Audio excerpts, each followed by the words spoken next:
সেটগুলো আছে এই একটাতে এই উপাদান তুমি চাইলে লিখতে পারবে না, যদি শর্তে বলা নাও থাকে তবুও সার্বিক সেট এখানে বলা আছে। অতএব এই জায়গায় এককভাবে হিসাব না করে যদি এই সেটগুলো এই সেটের উপসেট হয়ে থাকে তাহলে অবশ্যই এখানে জোড় সংখ্যাগুলো হবে না। তার মানে তোমার 8 হবে না, এই যে 7, 7-এর পরে কত 8, 9, 10, 11, তারপরে 12, তারপরে 13, তারপর কত 14। এখানকার জোড় উপাদানগুলো হবে না কারণ এখানে বিজোড় বলা আছে সার্বিক সেটে। এই জায়গায় কিন্তু তুমি ভাই ভুল করবে। এই যে দেখো এখানে জোড়, এটা হবে না, এটা হবে না, এটা হবে না, এটা হবে না। তার মানে আলটিমেটলি এর উত্তরটা হবে হচ্ছে 9, 11, 13। এই জায়গাটায় অধিকাংশ স্টুডেন্টই ভুল করে আসবে। এরপরে সেম সিচুয়েশনটা কিন্তু সির ক্ষেত্রে আছে। তুমি খেয়াল করে দেখো সি, এই যে সি বলছে x হচ্ছে 3 এর গুণিতক। 3 এর গুণিতক মিন্স হচ্ছে নামাতা করবে আর নামাতা। 3 একে 3, 3 তিরিকে 9, 3 6, 3 দুগুণে 3 দুগুণে 6, 3 তিরিকে 9, তারপরে 3 4 12 এরকম গুণিতক। গুণিতক গুলো আবার কি বলছে ইজ স্মলার দেন 15। 3 এর গুণিতক এবং x, এই x হচ্ছে 3 এর গুণিতক এবং x টা কি 15 চাইতে ছোট।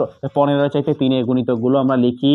15 চাইতে ছোট কি কি হয় বলো তো? 3 একে 3, 3 দুগুণে 6, 3 তিরিকে 9, তারপরে হ্যাঁ তোমার 3 4 12 হয়। তারপরে কি হয় বলো তো? 3 5 15 হয়, কিন্তু 15 লেখা যাবে না কারণ 15 এর চাইতে ছোট বলছে।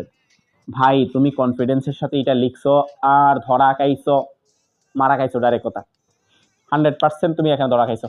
কারণ হচ্ছে এই 12 হবে না, এই 12 একটা জোড় সংখ্যা, যেহেতু এই সিটা হচ্ছে ইউ এর একটা উপসেট, অতএব এখানে 12 হবে না, 6 হবে না। তাহলে কি হবে? 3 হবে, আর কত হবে?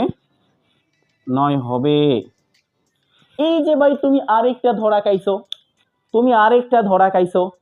3ও হবে না কারণ সার্বিক সেটে 3 নাই, সার্বিক সেটে 5 থেকে শুরু হয়েছে সংখ্যা, অতএব 3ও হবে না। উত্তর হবে অনলি 9। উত্তর হবে কি? অনলি 9।